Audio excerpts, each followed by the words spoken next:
Salut tout le monde, je m'appelle Pierre Blais. Bienvenue à cet autre épisode de Souvenirs du Stade, 25 ans d'histoire des capitales de Québec. Aujourd'hui, j'ai le bonheur de recevoir deux personnes qui ont été témoins d'événements très importants et qui ont été des acteurs importants également des succès de l'histoire des capitales de Québec pour parler de l'unicité de cette équipe-là, de cette franchise-là, à quel point les capitales, c'est unique. Je reçois aujourd'hui Eddie Lantigua, qui a été l'un des joueurs les plus populaires de l'histoire, un des meilleurs frappeurs de l'histoire des capitales de Québec. Et je reçois également François Paquette, qui a été descripteur pendant 17 saisons à la radio, encore une fois pour les capitales. Si on avait voulu choisir des invités pour nous parler de à quel point cette équipe-là, elle est unique, les capitales de Québec, je pense qu'on aurait certainement choisi François et Eddie. Alors, bon visionnement à tous. 25 ans d'histoire des capitales de Québec, Souvenirs du Stade. Épisode 8, l'unicité. Une présentation du Salon de jeu de Québec. Bonjour tout le monde, bienvenue à cet épisode du podcast 25e anniversaire des capitales de Québec. Je reçois aujourd'hui Eddie Lantigua, qui a été une vedette incroyable ici à Québec. Salut Eddie. Salut, ça va bien? Merci pour l'invitation. Ça fait plaisir d'être ici. Ça allait de soi, Eddie. C'était sûr qu'on devait te recevoir pour le podcast 25e anniversaire. C'est les capitales de Québec. Puis Monsieur Capitale de Québec, encore aujourd'hui, pour bien des gens, c'est toi. Regarde, derrière, il y a même l'image. Oui, je faisais de belles peintures dans le temps. Hein? Et François Paquette, qui a été descripteur de l'équipe pendant 17 saisons. C'est énorme, ça, François. De presque la majorité de descripteurs. J'ai raté les 4 premières années des capitales et les 4 dernières là, avec le transfert dans la Ligue Frontier, mais j'étais là dans les belles années, j'ai eu le privilège de décrire l'action des capitales. Moi, j'ai commencé à être descripteur des capitales. La première fois, est-ce que tu t'en souviens, j'étais allé te remplacer à Sussex en 2009. Oui. J'avais fait les matchs au téléphone. Oui. Incroyable. Mais j'ai commencé à suivre les capitales de façon un peu plus assidue en 2006. J'avais fait mon stage à CHRC avec toi. Mm-hmm. Et Eddie, tu jouais avec les capitales, tu étais déjà la grande vedette et tout ça. Puis je dis que tu es Monsieur Capital, puis j'en démords pas. Lorsqu'on parle des capitales de Québec aujourd'hui, on dit « Donnez-moi 3 noms liés aux capitales ». Mais moi, je pense qu'il va y avoir Michel Laplante qui va sortir. Je pense qu'il y a Patrick Scalabrini qui va sortir. Puis il y a Eddie Lantigua qui va sortir. Puis ça n'enlève rien à personne d'autre. Mais ce que tu as fait avec cette équipe-là, c'est pas banal. Tu te fais encore probablement parler de baseball à peu près à tous les jours aujourd'hui. Je me trompe pas? Oui. Ben, c'est ça, je pense que c'est ça la richesse d'un jeu de baseball quand tu te donnes physiquement comme aussi mentalement de côté spectateur, tu parles avec tout le monde, tu jases avec les enfants, tu fais des activités pour l'équipe, tu donnes un peu plus de toi que les autres. Et en plus, tu te donnes aussi pour devenir un très bon joueur et continuer à performer. Ça fait en sorte que le lien entre les spectateurs est plus fort. C'est plus difficile quand le joueur n'est pas très bon, il n'est pas accessible. Ouais. Ça aide beaucoup à que le joueur reste attaché et que les gens restent attachés aussi. Tu n'as jamais hésité à t'impliquer dans la communauté ici à Québec? Tu l'as encore aujourd'hui, tu as ton académie de baseball et tout ça, mais même dès que tu es arrivé, dès que les succès ont commencé un peu, ça n'a jamais été un frein pour toi? En fait, tu es bon, bon du monde, toi. Tu aimes ça, côtoyer les gens? Oui. J'aime les gens, j'aime aussi partager des choses, partager des souvenirs, créer de nouvelles choses. J'aime ça. Et en plus, quand c'est pas le baseball, c'est encore plus facile. Frank, qu'est-ce qui développe un... Ah ben vas-y, écoute, t'avais l'air parti. Non, mais Vas-y. Tu sais, on parle souvent justement d'exemples de joueurs qui sont arrivés à Québec. Tu sais, qu'on parlait des Provencher, des Tomlinson, des Purcell. Ben, tu sais, Eddie rentre dans cette catégorie-là. Des gars qui arrivent ici. Même, oui, carrément, parce que tu arrives ici, tu apprends la langue, tu fais en sorte que tu tombes en amour avec la ville, puis tu décides de faire ta vie ici. Eddie rentre exactement dans cette catégorie-là. Puis comme il mentionnait, je pense que le fait aussi d'avoir des très bons résultats sur le terrain, ça aide parce que moi, je me rappelle des matchs quand il y avait beaucoup de monde, des chandails numéro 31, il y en avait un puis un autre. Là, c'était comme c'était la figure des capitales. Je pense qu'Eddie et Capi ont été longtemps les deux figures les plus populaires des capitales. Puis ça fait partie du côté fierté de gars qui se sont non seulement qui ont connu du succès, mais qui se sont établis ici, qui ont appris la langue, puis qui aujourd'hui vivent à temps plein à Québec. Est-ce que tu as choisi Québec? Est-ce que Québec t'a choisi? Comment ça s'est passé? Québec m'a choisi, je pense, oui. Dans le temps, j'avais une opération de Tommy John, et après ça, ça n'a pas bien été. J'ai eu une deuxième opération. Et là, c'est là que l'équipe me dit que c'est possible, que je ne serai jamais capable de me récupérer à 100%. ils me laissaient aller. Je suis retourné dans la ligne indépendante pour une année. Ça a bien été. Je n'ai pas frappé beaucoup de circuits, mais je n'avais pas l'énergie encore aussi, la magie qui n'était pas là. Et je passais à ça de dire, j'arrête de jouer. Et là, c'est que à ce moment-là, j'ai eu un appel de Capitale. Et sans poser de questions, quand il me dit Québec, une nouvelle ville, c'est une nouvelle équipe. C'était Jerry Wild dans le temps. Je dis OK, je suis prêt. Je n'ai même pas parlé de contrat, je ne parle rien. Envoie-moi le contrat, il va. C'est que ça a commencé comme ça, je pense que la ville m'a choisi. Une fois que j'ai commencé à jouer ici, ben, c'était une autre histoire. Écoute, je n'ai jamais senti cette envie-là de performer tout le temps, de me donner, d'être encore meilleur qu'ailleurs. Ailleurs, c'était plutôt, c'est ton carrière, il faut que tu fasses tout pour arriver dans la MLB. Ouais. Là, il faut que tu fasses tout pour rester avec le Capital. C'est fou quand même. Ouais. Donc, ton arrivée à Québec t'a poussé à être meilleur. C'est intéressant, ça. Ouais. François, qu'est-ce que tu as constaté, toi, dans tes 17 années de... Ben, plus que ça, là, je veux dire, tu es encore à Québec, là, tu continues de le constater, mais qu'est-ce qu'un joueur vient chercher à Québec? Qu'est-ce que ça lui apporte de venir jouer à Québec? Parce que, tu sais... Moi, si j'habite, je sais pas, moi, en Australie, par exemple, je regarde, on m'appelle, puis on dit, il y a Québec, puis il y a New York, puis New York, c'est cool comme ville, mais aller là, tu sais. Non, il y a des joueurs qui choisissent Québec. Qu'est-ce que ça leur amène? Oui, bien, c'est sûr qu'en partant, il y a une carte de vente au niveau de la crédibilité de l'équipe. Parce que assistance, championnat, tout ça, ça aide pour attirer des joueurs. Mais moi, je dis souvent, c'est comme je te disais, Pierre, ça te tente-tu d'aller lancer un an à Taïwan? Veux-tu aller lancer un an en Australie?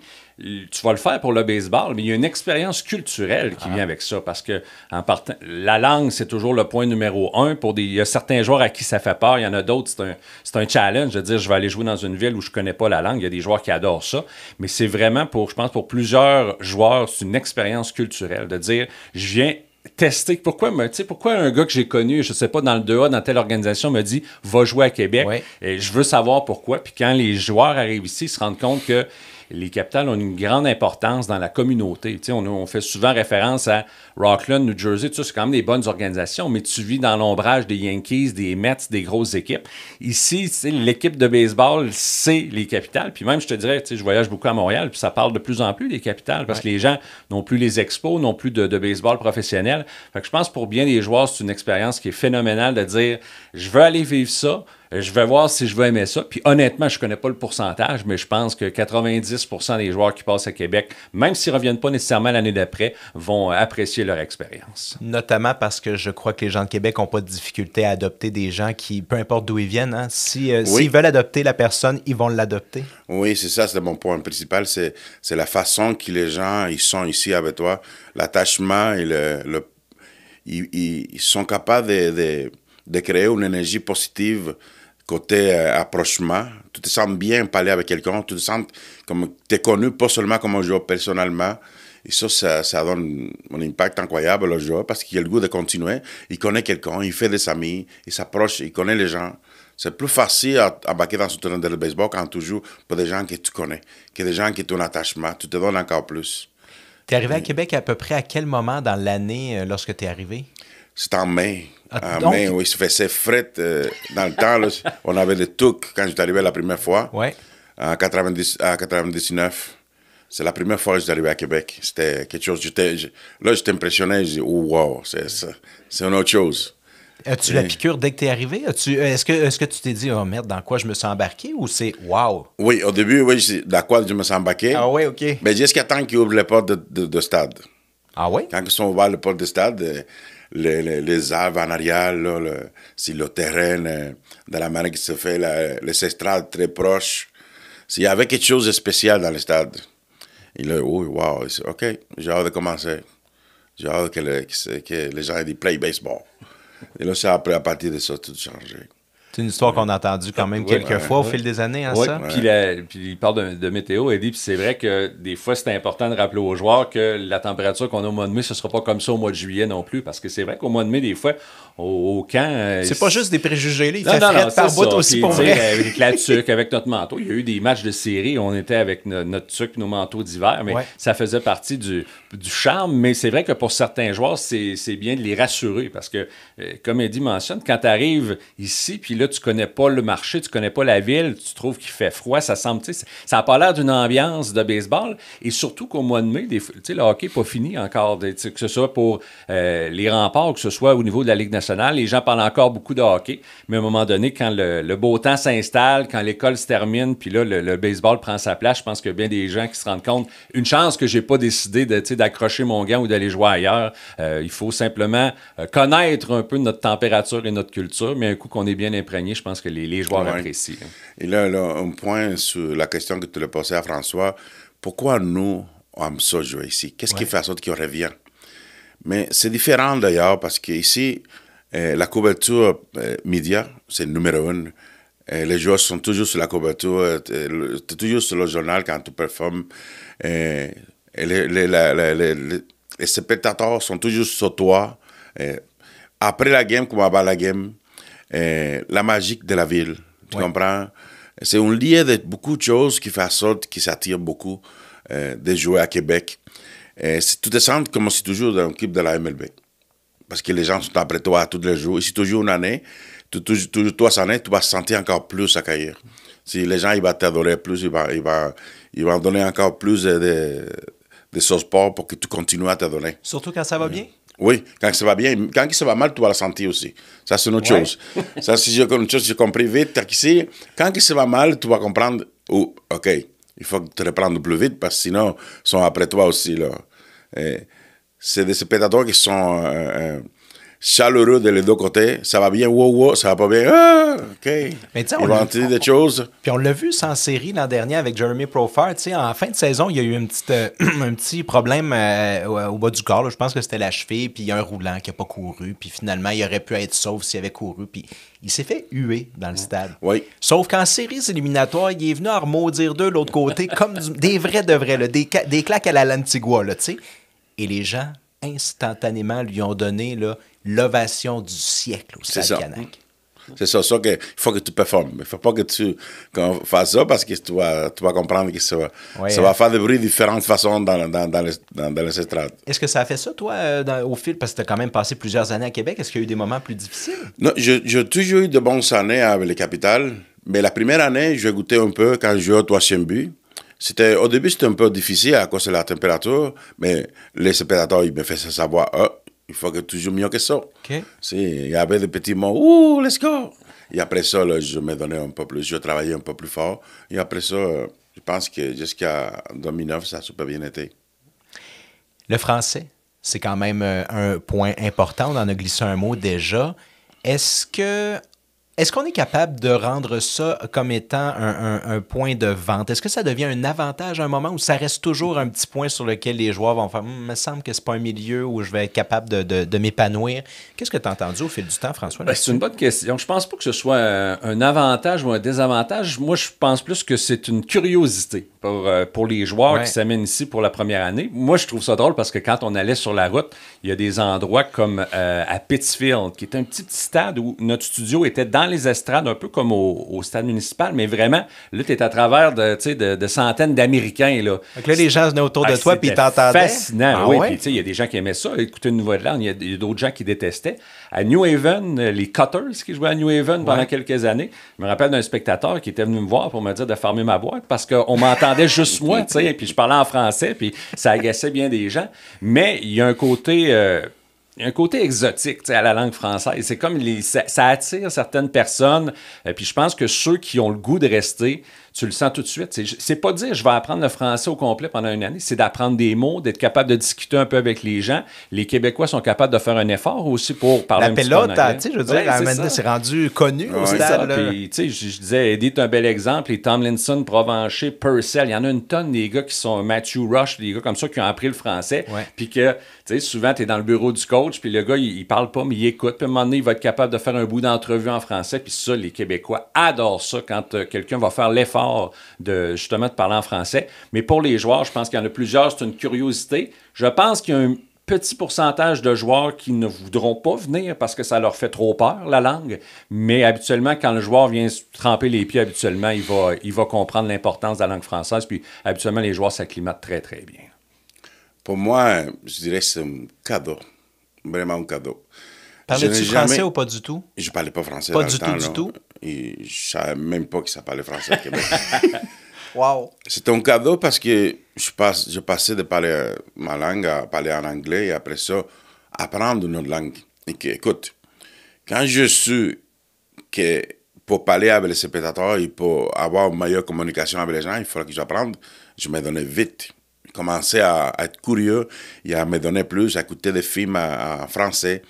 Des fois, je faisais la vedette de film, je parlais comme lui. Je ne savais même pas ce que je disais, mais je parlais comme lui. Ah, ouais. Et après ça, j'ai commencé à lire aussi les traductions. Et là, ça a commencé à coller tranquillement. Je parlais avec les anciens. C'est là que j'ai appris le plus quand je parlais à les anciens au stade. Oh, ils parlent français sans mots. C'est vraiment un bon français, sans dire des mots déplacés. Et ça m'a aidé beaucoup. Vraiment. Et après ça, j'ai commencé à parler à les gens tranquillement et ça a décollé. C'était pas difficile pour moi, je dis. C'était pas... Mais pas difficile, mais tu as quand même pris ça en main. Si tu avais laissé cette partie-là de côté puis que tu n'avais pas été en mesure d'échanger avec les gens, Eddie, évidemment, les résultats sur le terrain auraient parlé, mais je pense que tu n'aurais peut-être pas la même aura autour de toi aujourd'hui, mais là, parce que tu étais un membre de la communauté, tu es vraiment devenu un membre de la communauté à Québec. Oui, mais c'est sûr que apprendre le français, ça m'a aidé à m'approcher plus à les gens, à vivre ici, m'établir ici, continuer à faire ce que j'aime faire. Toutes ces petites choses-là, si je n'apprends pas la langue, c'est un peu plus difficile. Et c'est là qu'il vient ici, les joueurs, et des fois, ils ne comprennent pas que s'ils ne prennent pas d'attention, c'est une opportunité d'apprendre une nouvelle culture, une nouvelle langue, de nouvelles choses, que des fois, les gens, ils payent cher pour ça. Il y a des gens qui... pareil, hein? Alors là, eux viennent ici et sont payés pour... Tu sais, c'est quand même une perspective qu'on doit garder. Ouais. Les joueurs qu'on attire de l'extérieur sont ici puis viennent vivre, on en a parlé déjà, d'une expérience. Je pense que tu le mentionnes très bien. Le mot expérience, c'est crucial. Oui, puis tout va ensemble, c'est-à-dire, on a parlé de la langue, mais le fait que l'équipe performe quand même bien depuis 25 ans, le stade municipal qui a son charme, tu sais, un vendredi soir à Québec, là, quand il fait 29, là, puis qu'il n'y a pas un nuage dans le ciel, les gens sont allés sur la terrasse, on a un bon match de balle, c'est phénoménal. Que t'aimes le baseball ou non, je pense que plus, c'est les prix des concessions font qu'on a le goût de se prendre un petit hot dog sur le côté puis une petite bière aussi. Là, ça fait partie du phénomène. Puis je veux dire que tu peux arriver au camp d'entraînement puis dire dans quoi je me suis embarqué. Mais comme Eddie a mentionné, quand tu ouvres les portes du stade, quand les gens s'installent, ça sent le baseball et tout ça. Il y a peut-être à un moment donné certains joueurs qui pensaient... avoir certains préjugés dans le sens où on n'était pas sûr que les Québécois connaissaient nécessairement le baseball. Mais je pense qu'on se rend compte rapidement que les gens aiment et connaissent leur baseball. Ça, c'est un préjugé qui a évolué dans le temps à ce moment-là? C'est sûr et certain. Puis moi, j'en avais parlé avec plusieurs joueurs puis avec des entraîneurs. C'est que les autres souvent pensaient que, que tu sois descripteur, journaliste ou spectateur, que tu arrivais là en disant on va mettre les règlements au tableau pour, comme on voit dans certaines arénas au hockey, dans la Ligue nationale, parce qu'il y a des gens qui ne connaissent pas le règlement. Mais je veux dire, des maniaques de baseball, t'en connais, puis j'en connais, puis il y en a une tonne qui sont au stade à tous les jours. Il y a des gens qui marquent les matchs, il y a des gens qui connaissent tous les joueurs de la Ligue, qui connaissent les joueurs du baseball majeur. Il y a un certain préjugé, surtout des Américains qui arrivent ici en se disant c'est une ville de hockey, ils connaissent rien au baseball, mais je pense qu'ils se rendent compte assez rapidement que les gens aiment leur équipe, connaissent leur équipe, mais connaissent aussi leur baseball. Quand tu croises les gens, ils te parlent de baseball aussi. Ils ne parlent pas juste du fait que tu es gentil et que tu es fin. Là. C'est vraiment ça. Les gens sont passionnés de baseball. On ne pense pas à ce point-là. Ils sont passionnés de baseball. Ils connaissent le baseball. Oui. Et en même temps, ils suivent beaucoup le baseball, les gens de Québec. Et dans le temps, pour venir en arrière, comme François disait, les gens, qu'est-ce qu'ils font, les Américains, nous, l'équipe de Québec, voyager aux États-Unis, ils pensaient que c'était une équipe française de Québec qui parlait seulement français, qu'il n'y avait pas des Américains qui n'étaient pas mélangés avec les autres joueurs d'ailleurs. Et ça fait sorte que je vais dire, c'était naïf un peu parce que quand tu joues avec une équipe professionnelle, attends-toi qu'il y a des joueurs qui viennent partout. De partout, ben oui. Mais non, au début, il y avait ces petites choses-là qui criaient des mots et des affaires. Parce qu'on pensait qu'on était tous des Français. Tu comprends? Quand même drôle, cette histoire-là. Mais parlant de langue, pour les hispanophones, j'ai l'impression que l'adaptation est peut-être... C'est drôle parce que hispanophone, on pense sud et encore plus au sud qu'aux États-Unis. Là, on pense... Et pourtant, je pense que pour ces gens-là, la barrière de la langue devient quand même un peu plus facile à surmonter. C'est des langues, le français puis l'espagnol, qui se ressemblent quand même pas mal. Combien de temps ça t'a pris pour maîtriser le français, là? À toi, moi, j'étais capable d'avoir la conversation. Ah oui? Ouais. C'est OK. Fait que là, on a quand même un ingrédient assez important de comment être adopté par une communauté dans laquelle tu es un nouveau membre. Là. Oui. Hey, c'est pas banal, ça, 3 Mais mois. je me donnais beaucoup pour l'apprendre, par exemple. Ouais. Je voulais l'apprendre. Je pense que c'est là que ça a changé la perspective d'apprendre vite et pas avoir peur de dire des mots qui des fois pas corrects. Même si on se trompe, c'est pas grave. Non, mais les gens irigeaient. Quand les gens irigeaient, je savais que le mot était pas correct. OK. Et à ce moment-là, j'étais capable de bien placer. Je posais la question, c'est comment que tu le dis? Et à ce moment-là, il m'a dit, OK, il faut que tu le dises comme ça. Il faut que tu prennes plus de temps entre les deux mots. Allez pas trop vite. Fais attention. Le français, c'est pas comme l'anglais. L'anglais, tu peux l'enseigner n'importe comment et les gens vont le comprendre, mais pas le français. Ça m'a aidé beaucoup à me corriger pour encore parler mieux. C'était pas difficile parce que je voulais l'apprendre. Mais pour les autres qui ne donnent pas l'attention, qui ne veulent pas, mais c'est un peu plus difficile. C'est drôle parce que tu regardes justement les exemples que je donnais. Eddie est originaire de l'Amérique latine. Tu vas prendre un gars comme Tomlinson qui est né en Jamaïque, qui a grandi au Texas, qui est venu ici, qui a appris le français. Brad Purcell est un Australien qui a appris le français. Tu as vraiment des gens de partout sur la planète, de toutes sortes de jeunesse différentes, d'expériences de vie différentes qui sont venus ici. Il y en a probablement quelques-uns qui ont moins aimé que d'autres, mais ceux qui sont restés, puis comme Eddie a mentionné, ceux qui ont voulu apprendre aussi, parce que moi je le dis souvent, comment les Québécois adore quand quelqu'un fait un effort. Fait l'effort. Il n'a pas besoin d'être performant, il a besoin de faire l'effort. Regarde juste un exemple, une entrevue d'un joueur du Canadien qui va juste dire bonjour ou merci beaucoup. C'est ça, les gens apprécient. Puis comme Eddie mentionnait, c'est que quand tu te forces, même si tu fais des erreurs, les gens vont peut-être te corriger ou rire pour dire c'est pas ça le mot. Si tu fais un effort, les gens adorent ça. Puis ceux qui ont voulu s'investir dans le français et la communauté ont eu aucune difficulté à s'installer puis à être à l'aise ici. Ces gens-là sont sûrement pas difficiles à convaincre une fois rendus à Québec, dans l'environnement et tout ça. Mais reste qu'il a probablement fallu quand même le combattre, ce préjugé-là, pour en amener des joueurs. Puis probablement que le succès, tu sais, la carte de visite, en fait, c'est un peu ça que je veux dire. Québec a une carte de visite incroyable pour les joueurs qui soient des joueurs locaux, des joueurs américains, des joueurs qui viennent d'ailleurs aussi. La carte de visite est là, puis c'est pas juste les championnats. Non, c'est pas juste de gagner. Ça aide énormément, mais je pense qu'aujourd'hui, la meilleure carte de visite des capitales, c'est le bouche à oreille. C'est parce que, tu sais, dans le monde du baseball, tout le monde connaît quelqu'un. Tu sais, je te donne un exemple. Patrick Scalabrini cherche un joueur, il tombe sur un nom, il regarde avec qui il a joué, il y a 2 gars dans son vestiaire qui le connaissent, puis tu sais, c'est toujours comme ça. Je pense que Greg Bird, c'est ce qui est arrivé l'été passé. Là. Exactement, c'est un bel exemple, puis c'est pour ça que le bouche à oreille, quelqu'un qui reçoit un appel de Patrick Scalabrini qui dit je sais pas c'est où Québec, vous parlez français. Là, soudainement, il dit, ah oui, tel gars joue, il donne un coup de fil, il envoie un message texte pour savoir, tu sais, c'est quoi la vie à Québec. Je pense que dans 90% des cas, c'est très positif. Puis le bouche à oreille, il dit, écoute, on est bien traité, on a du fun, on a une bonne équipe, on gagne des championnats, on peut avoir du fun un vendredi soir sur la Grande Allée comme tout le monde, on peut, avoir du succès avec notre club de baseball, les gens aiment leur club, on a des bonnes foules. C'est tout ça mis ensemble, ça fait une carte de visite fantastique, même pour ceux qui doutent un peu avant de mettre les pieds à Québec. Un joueur qui hésite à venir à Québec puis qui contacte Eddie Lantigua. Ça te prend combien de temps de le convaincre, tu penses? Ça va prendre 2 minutes. En 2 minutes, je le convainc. Ouais? Qu'est-ce que tu lui dis? Je lui ai dit que ça va être l'expérience de ta vie. Une fois que tu joues au Stade de Québec, tu vas comprendre qu'il y a quelque chose de différent. C'est le baseball taquetel, mais c'est la magie de jouer là.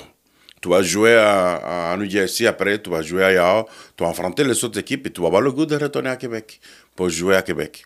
Parce que c'est une sensation incroyable. Comme tu dis, le stade, c'est bien fait. Et le fait de pouvoir avoir l'espace libre en arrière qui était des arbres, si le stade est proche, tu comprends, le terrain est super beau.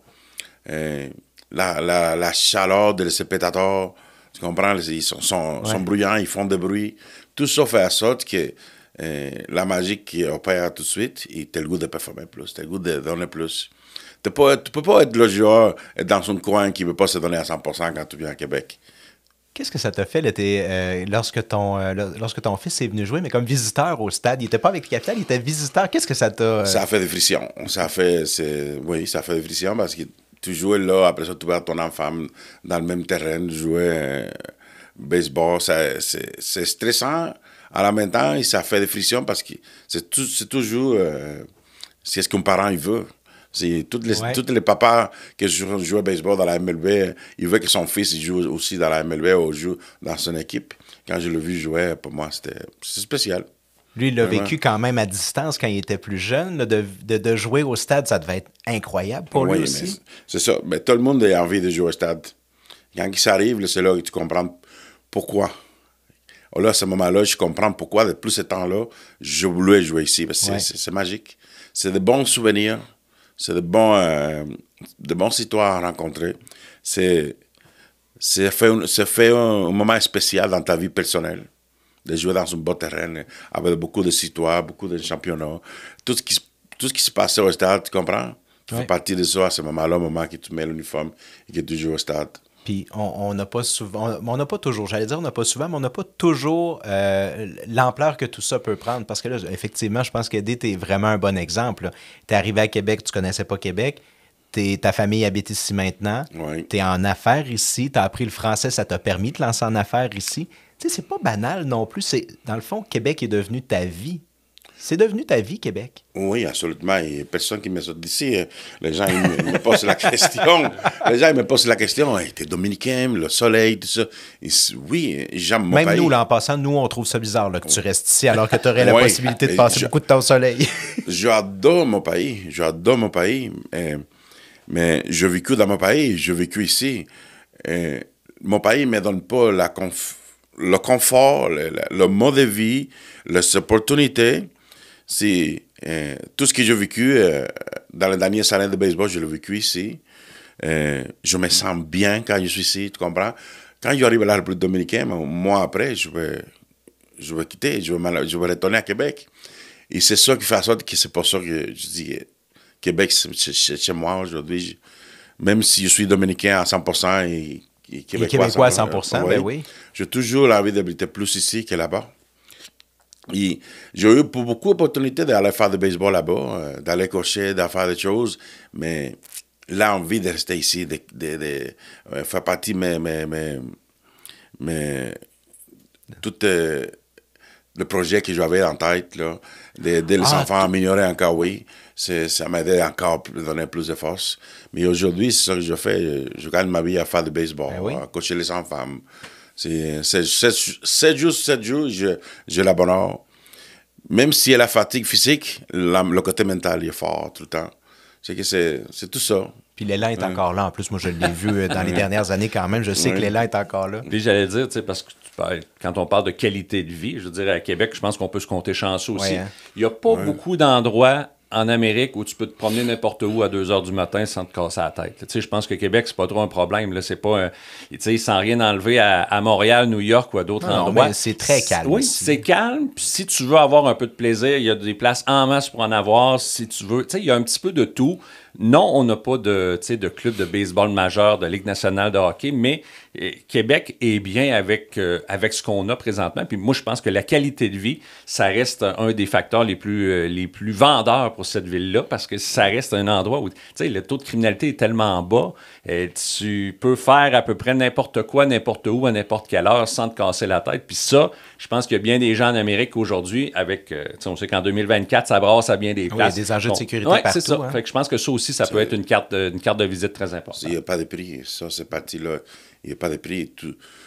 Tu payes n'importe quel prix pour avoir une belle vie, pour être bien, pour être en paix, pour avoir d'inquiétude, envoyer tes enfants à l'école, pour être cranké. Tu comprends? Tous des petits détails comme ça qui font en sorte que Québec, c'est la place pour vivre. Tu as une plus belle vie aujourd'hui que tu aurais eue si tu n'étais pas venu à Québec? Absolument. Oui. Absolument. 100%. C'est pas banal comme témoignage, François. Moi, ce que j'entends de la part d'Eddie, je trouve ça...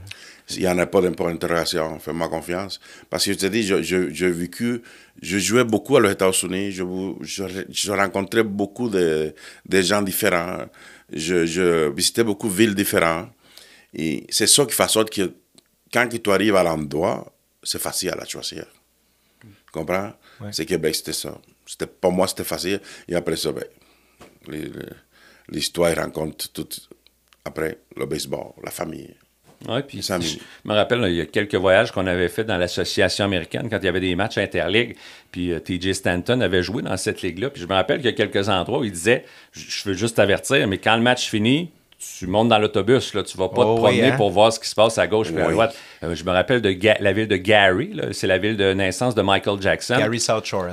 Écoute, ça faisait pitié. Là. Moi, je me rappelle, on est arrivé là en autobus, puis il y avait partout là, des maisons abandonnées, des maisons où les gens ont arraché les fils, parce que les fils, là, exemple de cuivre, ont une certaine valeur, puis tout ça. Wow. Puis là, c'est presque épeurant. Mais tu sais, TJ m'avait averti, tel endroit, on va, je sais pas, à Winnipeg, à Saint-Paul, il n'y a pas de problème. Mais rendu à Gary ou d'autres places, c'est le match fini, tu prends tes affaires, attends-nous dans l'autobus, va pas te promener parce que tu sais pas à quoi t'attendre. Avais-tu fait en autobus, ce voyage-là? Oui, celle-là, je l'ai fait en voyage. J'ai fait le voyage en autobus, puis j'avais même pris l'avion, puis les capitales avaient été vraiment corrects avec moi parce que c'était très, très long, puis ils savaient que je détestais l'autobus, qui m'avait même payé un billet d'avion pour le retour. Wow. Mais ça a été des très, très belles expériences. Je veux dire, Winnipeg, les gens aiment le baseball, il y a beaucoup de monde. Saint-Paul, c'était à l'époque, c'était la mecque du baseball indépendant. Maintenant, ils sont la filiale des Twins.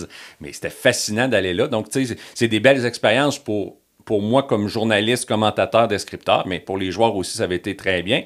Puis je peux te dire une chose, c'est que les joueurs qui venaient à Québec, que ce soit New Jersey, Rockland, peu importe, eux aussi, c'était toute une expérience. Puis il y a des joueurs qui encerclaient la date ou les dates à Québec en disant « J'ai hâte d'aller jouer là parce que tout le monde m'a parlé de la grande allée du stade des spectateurs. » Ils sont pas en banlieue de la grosse ville. Là, ils s'en viennent dans la grosse ville de la place. C'est comme t'es au cœur de ce qui se passe. Ah oui, puis pour bien des joueurs, c'était non seulement une date importante dans l'année. Si tu venais une ou deux fois, et les joueurs aimaient ça, gardaient peut-être un peu plus de leur per diem pour cette fin de semaine-là. Mais tu sais, pour certains joueurs aussi qui jouaient devant 200 spectateurs, qui arrivent ici un vendredi soir, qui disent « Wow, c'est fascinant d'avoir du monde comme ça. » Ça, c'est la partie la plus incroyable.